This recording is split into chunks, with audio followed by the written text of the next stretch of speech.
My God Can. Um, she started singing this in the van one day in the back seat while we were just driving down the road, and she knew every word to it, and I was shocked. So we decided to learn this song, and she does a good job. Just listen to her this morning.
Appreciate those songs this morning. That last one, especially, "My God Can," uh, and it just does you something. Does something to your heart when you see the young ones that are young in age, but they know what they're singing about. I love that. That just doesn't happen 1 hour out of 160 hours in a week. Uh, that that's someone that has had people pour into her who she is and what she is and what she knows and what she believes. And it's not just something she hears or maybe sees, very rarely on occasion, but I think it's something that she sees every day. And so thankful for that. We're so appreciative of Zach and Susanna and who they are and what they are. Watch them both grow up, and now to see them raising their family, it's very encouraging, and just to see the next generation coming on. Amen.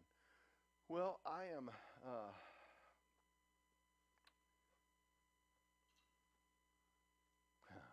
didn't think it was going to start this soon.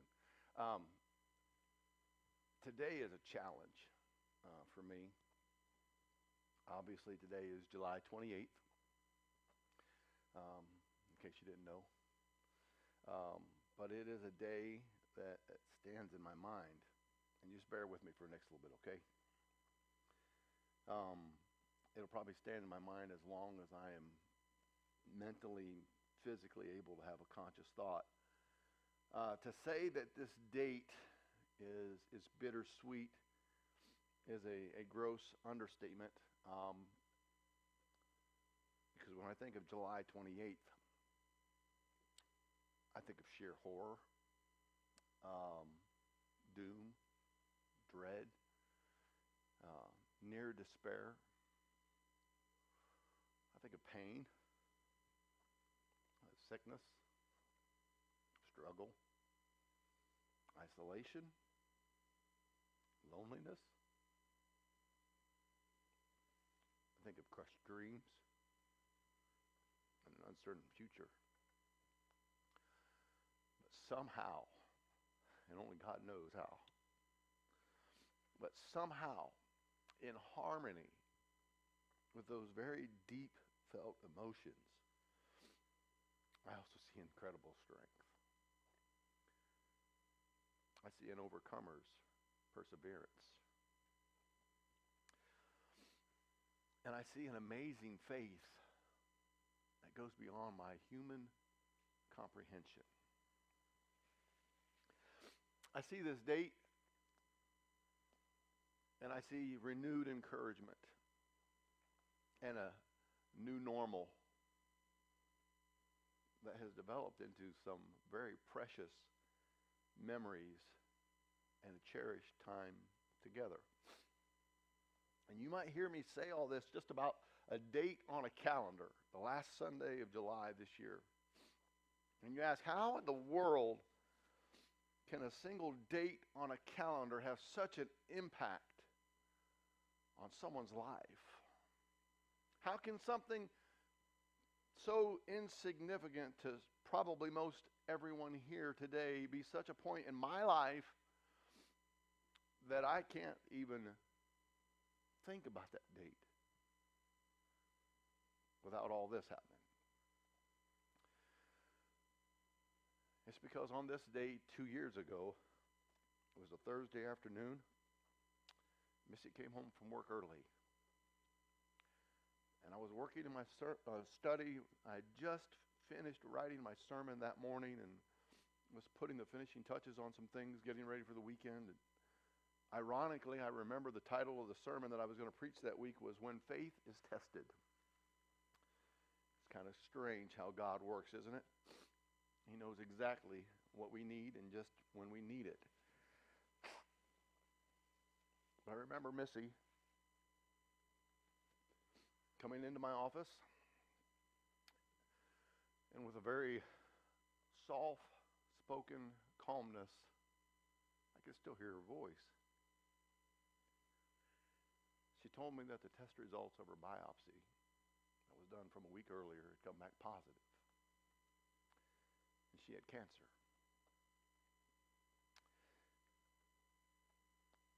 I'm not proud to say this, but she spent the next 30 minutes in my office comforting and consoling me as I fell apart. And my whole world fell apart. After what seemed like an eternity, I was able to gather up my emotions and contain them and gather enough cognitive thought to begin thinking about and talking about next steps. We made appointments and got things set up. And then, to be honest with you, the following year is a blur. I have no idea how we functioned. And if I said anything offensive to anyone over that time, please forgive me. I probably had no idea what I was saying. But with all of Missy's surgeries and hospital stays and doctor visits and treatments, it's all a blur. We were talking about it just the other day. And if I'm being honest, it's only been in the last few months that I have been able to even envision our future together after cancer. But if I'm being really honest, there's always that fear of what if. Every cough, every headache, every wince of pain, every new little sore that comes up unexplainable is a reminder of what that date brought into our life. And as you hear me talk about how this date has affected our life, maybe it's hitting home because there is a date that has a similar impact to your life. It's just another date on the calendar to everybody else, but for you, it's a day in your life when everything turned upside down, everything changed, and you knew nothing would ever be the same again. And maybe you don't even know the date, but you remember where you were. You remember what was going on. You remember what was happening when it seemed like the whole bottom fell out from underneath your life. Would we all agree that these can be days that are almost unbearable? These are days that will make you withdraw. They will make you wince at the thought of a future and what it might hold, all the unknowns. These are days that if somehow God allowed us, just gave us one day, take your pick of any day in your life that you can have removed and its effects removed from your life, what day would it be? That day in your mind would be the top of the list. You would definitely get rid of that day. Because once you experience something like this, you can't help but be on your guard and say, okay, what's the next big thing? When's the other shoe going to drop, so to speak?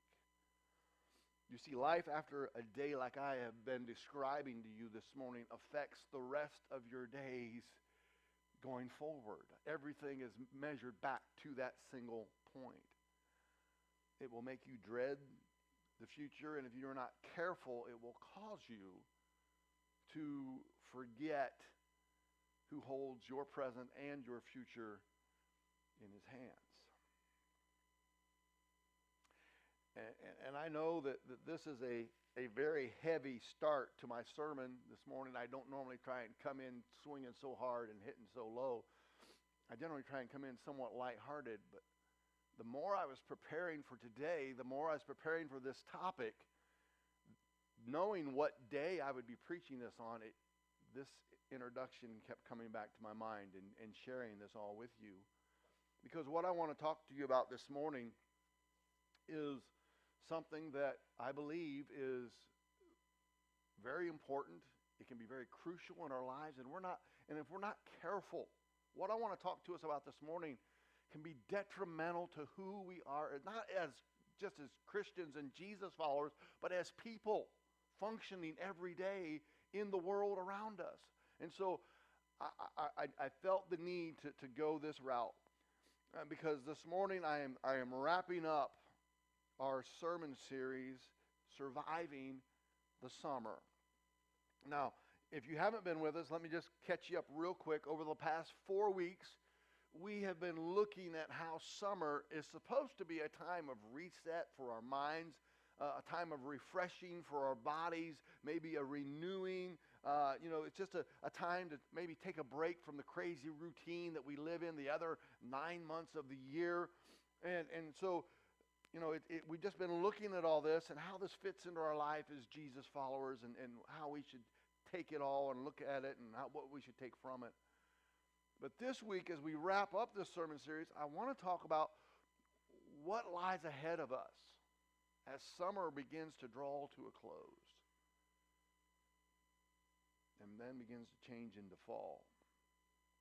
And so this morning, the sermon that I'm going to be preaching as we wrap up here in chapter 6 of the book of Matthew, the sermon I'm going to be preaching this morning is just taking it one day at a time. Since Missy's cancer diagnosis 2 years ago, anytime we go somewhere that people know us, they know, about her condition, we are bombarded with the questions, how's she doing? My kids hear it, I hear it. If Missy's with us, they ask her directly, how's she doing? How's she doing? And I know people ask out of genuine concern and care for her family, but I have literally been asked the question so many times. I don't know, maybe it's just my personality. I've developed this cookie cutter reply. No matter where I'm at, no matter who asks me, I always say the same thing. And my answer generally goes something along this line. We're thanking God for today, trusting Him for tomorrow. And that, when you can't do anything else, when you are as helpless as a kitten, in a tornado, there's nothing else you can say, unless you want to get bitter and all that. But this has come to sum up pretty much our view of life after we have gone through everything we have as a family over these last few years. And so you might be listening to all this, you might be hearing all this, and you might be saying, okay, how does all this tie into your sermon series, and really, what does it have to do with me in my life, because things are going pretty good right now? Well, as we've already talked about, what the summer is and what it has to offer, there's one more point that I feel very important for us to talk about regarding summer and surviving the summer that I want to talk with you guys about this morning. You see, as summer draws to a close, it can be a time of heightened anxiety. Increased anxiety in your life. Many times, when we go into the fall, it represents a time of new beginnings. And these new beginnings, these new experiences can make us all very anxious. It might be, as a young parent, you are sending your little ones off to a school or maybe to a new school, and for the very first time, and that they have anxiety over what they're going to experience, the new surroundings, the new schedule, the new teachers, the new friends, everything that they're going to go, and you see as it leads up to this, you see this anxiety building up in them, and you also in yourself, you share that anxiety, because as parents, let's face it, if our kids hurt, we hurt, right? And so you share that anxiety with them. It might be, as in our case, our youngest child is leaving the house to start college out of state. I'll be all right. She's going to be living in another part of the country 9 months out of the year, Lord willing, over the next 4 years, and then who knows where she's going to end up. And if that's not cause for anxiety enough all on its own, here at home, Missy and I are going to be living in a house with no children for the first time in 28 years, almost 30 years. For you, it might be some other type of change that is on the horizon in your life. You can see it coming. You know it's out there. But let me just say this. Any change at any time of year, really, in our life, it can bring with it a big old load of good old-fashioned anxiety. A-N-X-I-E-T-Y, anxiety. Thankfully, praise the Lord. And I love that last song that they sang. Brooklyn, she nailed it. That was a great song to lead right into this sermon. But thankfully for us, Jesus, listen, Jesus is fully aware of every anxious moment in our life. And these times in our life, listen, I don't mean to minimize what you're facing, what you're going through, but they are nothing new to mankind. People have dealt with this emotion and the situations that cause it and foster it and nurture anxiety since the dawn of time. But helping us, navigate through life and all the anxiety that it brings in, all these outside circumstances that cause anxiety in our life, navigating through that course in our life and ultimately coming to in his presence is precisely why Jesus preached what has become known as the Sermon on the Mount there in Matthew 5 through 7. That's what it's all about. If you look at it as a whole, as we've done for the last several months now, today will be the last sermon I preach on the Sermon on the Mount, but you look at it as a whole. When he gave us the Beatitudes, these are the attitudes that will be present in your life if you are a Jesus follower. And he goes down through the whole list of how these are affecting us and who we are. And then in chapter 7, he talks about how that affects us and our relationship with others. I mean, he's saying, listen, here's how you get through life. And that's what he's been talking about this whole time in Matthew 6. Specifically here in Matthew 6, he's been telling us how that our attitudes as Jesus followers, how they affect our relationship with God. How our attitudes look in his eyes and how he looks upon us and how we should look at him and how we should consider him and how we should consider his control over everything in our life.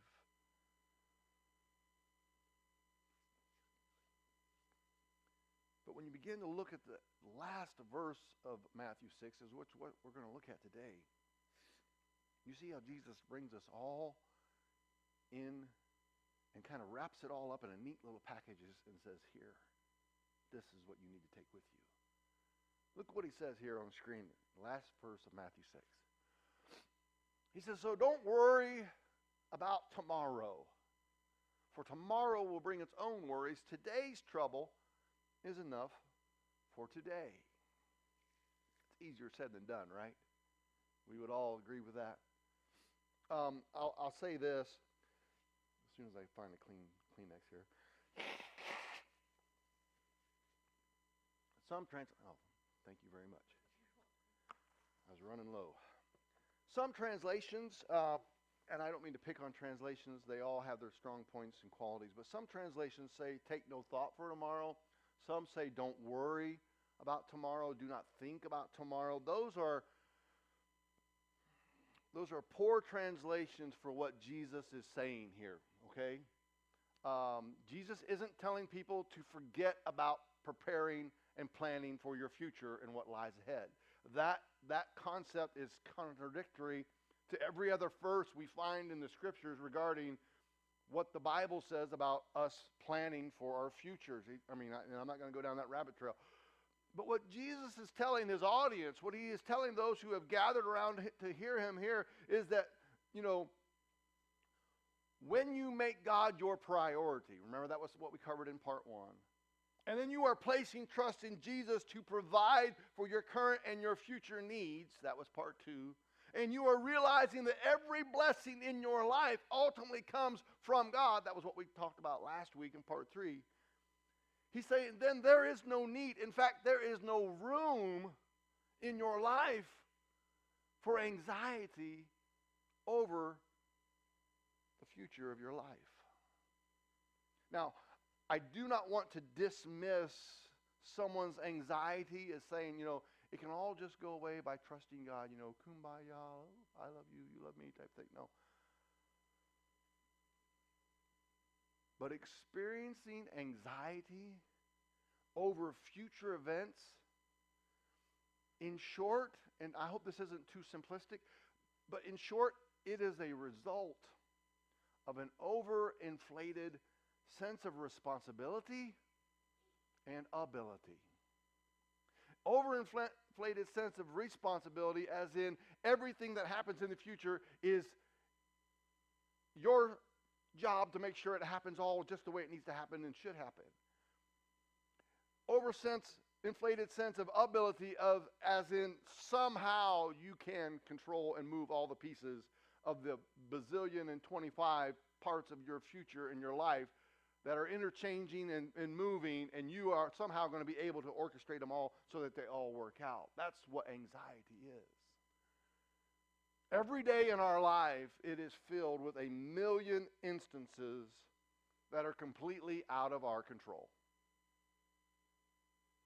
And if the thought of that only heightens your anxiety, that kind of proves my point.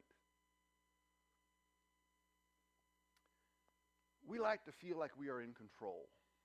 We like to feel when we've got everything in its place, and that's just a very calm feeling that that's our happy place. But sometimes things just happen because that's life. There is no why. There is no explanation. There is no, I did this, so this. If I wouldn't have done that, then no. That's anxiety. It just happens. It's life. There's nothing we can do to avoid it, and there's nothing we can do to change it. It's life. But that's a good place to be, because that's where trust comes in. And that's what Jesus is telling us to do in our text this morning. I want to look at this verse a little closer, but in order for us to understand this verse better, I need to take the last sentence of it, and we need to unpack that first. Look at it here. He says, today's trouble, wrong one, today's trouble is enough for today. Jesus is telling the crowd they have plenty to deal with right now, as in today. You have got your hands full. If you look at the verses preceding this in chapter 6 of Matthew, you will see that he is talking to people who struggle to find enough food for the day. They struggle to find enough clothing and sufficient shelter from the elements every day. They didn't have banks to put money in or where they could get a loan from. Most people literally lived day to day, often getting paid every day for their labor just so they could survive. So in this portion of the text, not the part that's underlined, the other part, what Jesus is telling his hearers is this: you've got your hands full taking care of today. What is in your control, what you can do. You've got your hands full with right now. So, now the other part should have been underlined. Don't worry about tomorrow, for tomorrow will bring its own worries. That make a little bit better sense? Jesus is saying, listen, if today is all that you can realistically handle, if just making it through, to where you can lay down and got through the day. If that's all you can realistically handle on a day-to-day basis, why would you take worrying about what is unknown and futuristic and may not even take place? And why would you stress out over something that hasn't even happened and is completely out of your control? Why would you do that? Can worrying about something that hasn't even happened and may not ever happen change whether it happens or not? Absolutely not. No way. It has no effect on it. Now, although it's not recorded, because this is the end of the chapter, you flip over to the next chapter, chapter 7, and Jesus starts teaching them about their relationship, as a Jesus follower and how it looks with other people. I almost wonder, because we don't have the manuscript of what Jesus preached. We just have Matthew's cliff notes here. But I can't help but wonder at this point in the sermon if Jesus referred back to a statement he had mentioned before concerning their worry over sufficient food. It was in verse 27. He said, can all your worries at a single moment in your life, or in other words, can all that worrying change that which hasn't even happened yet? Has worry ever changed the outcome of something that's never happened? No. Ever. Never. What Jesus is telling us here is that when we worry about things that are out of our control, we're really displaying a lack of faith in God. We're saying, I got this, God, because you're not big enough. We're saying, I got this, God, because you can't. We're saying, I got this, God, because you must not care enough to make my situation different. That's what we're telling God. And you're like, no, no, no, no. Yes, yes, yes, yes. We are. You say, well, that's not what I'm trying to do, and because I just want to make sure it's all under control. I know that's what you want to do. And Jesus is saying, that's why I want you to trust me. Give it to me because you're not doing any good with it. You're just making it worse. That's why you have to take the Rolaids and the Tums and, you all that. Listen. He knows what we need. He knows what's going to happen. He knows how it's all going to turn out. And he loves us and he cares for us. And he has told us before, I will let nothing come before you or to you that will destroy you and take you away from me. Never, nothing. So in the end, those situations that cause us to have anxiety in these situations, they are situations that we must trust him with. Let me say that again. I messed it up. Situations that cause us to have anxiety, these are the situations that we must trust him with. So the question is, what's causing you anxiety in your life? Where's your anxiety at? Make a list if you have to. And then on top, you can title that list, what stresses me out. Make your list. And then scratch out that title and put in what I'm trusting Jesus with. That's a good way to look at your anxiety and the things that cause stress in your life.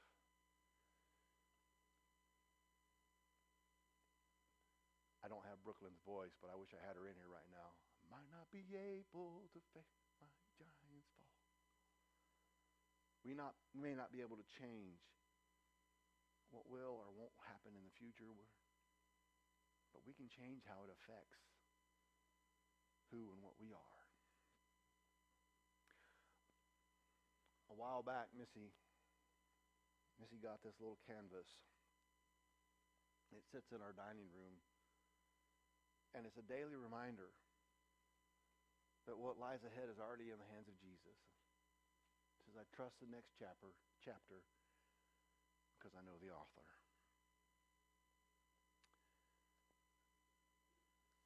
So we may all have dates. If not a date, we have an event that has marked significant changes in our lives. Some leaving lasting pains that are seldom, if ever, forgotten. But in the end, when we see each day for what it is, not what it was, not what we are anticipating it to possibly be in the future, but what it is, we will be able to face tomorrow with a renewed trust in Jesus as the one who holds it all in his loving and caring hands. July 28th, 2022 was a horrible day for our family. However, July 28th, 2023 was an amazing day for our family, because on that day, our first grandson, Preston Ray, was born. Isn't it amazing how one event can change your whole perspective of a single day? Preston is now the center of our world. Missy and I recently redid our budget, and we added a category. It's the Preston. It started off when he was a baby. You don't question what I buy for him, and I won't question what you buy for him. And that got a little out of control. So we gave him a line item on our budget that you're good up to that, but we got to rein this in. That's my boy. Yeah, that's flexible, she says. Truth of the matter is we don't know what one day to the next will hold. We just don't. So can I just give us all some real, this is whether you're a Christian or not, whether you even believe in God or not, this is just good life advice. We would all do a whole lot better if we just take each day as it comes and take it for what it is and work through it the best that we can. What's in a day? 24 hours. 1,440 minutes, or if you really want to get technical, 86,400 seconds. And you know what tomorrow's going to be? Same thing. Any anxiety that we feel over a date on the calendar, or even an event that we've experienced, or something that we are expecting to experience in the near future, doesn't and will not change the outcome. That's why we have to take care of what we can today and trust our tomorrows to Jesus. And so my point today, my message today is, why not give your tomorrow to Jesus? And in fact, why not trust him with all your days? Give Jesus all your yesterdays where anxiety first took over your life. Give him your today where anxiety steals your joy. And give him your tomorrow where if anxiety is allowed, it will rob you of any future joy and peace. Our lives would be so much more peaceful if we would all just take it one day at a time, trusting Jesus for it all. Let's pray this morning. Heavenly Father, God, we love you. And we are so thankful for your blessings in our lives.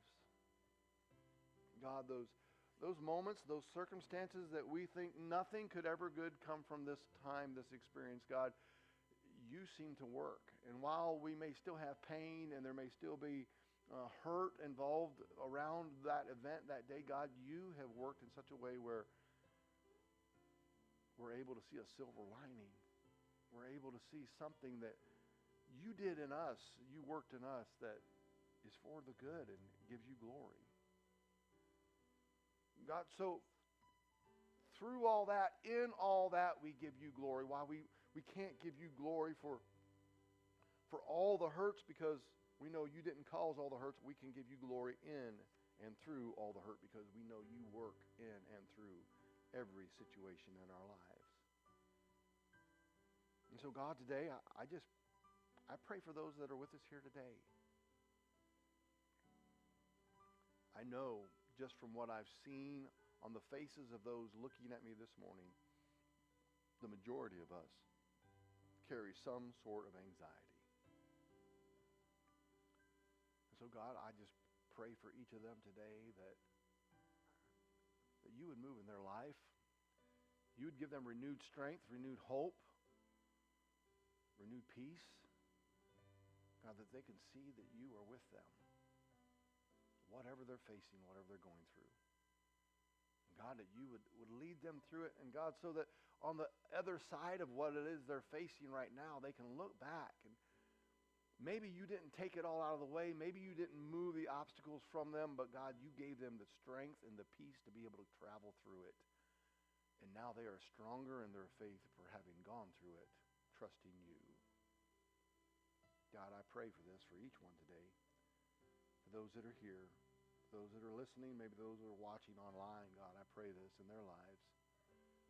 And I ask, God, that you would work through them and for them as only you can. In Jesus' name.